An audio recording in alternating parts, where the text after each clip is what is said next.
निजपति सुने रुमाना, काज चुप साधे रहे बलवाना, पवन तने बल पवन समाना, विधि विवेक विज्ञान विधाना। पवन काज कठिन जग माही जो ना हो सके तात तुम पाई। तो आओ सो साथे मारी भारत वर्षना બધા ઉત્સવમાં રંગે રંગાઈને આપણા ભારત વર્ષને પણ યાદ કરીએ।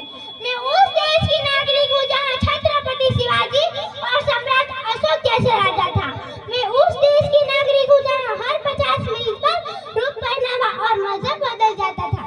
मैं उस देश की नागरिक हूँ जहाँ हर ठुकराई की स्थली बन जाता है और 7 समुंदर पार अपने पार देशों को ब्रदर और सिस्टर कह के बुलाता है। वही प्रेम की पूज्य भूमि को भारतवर्ष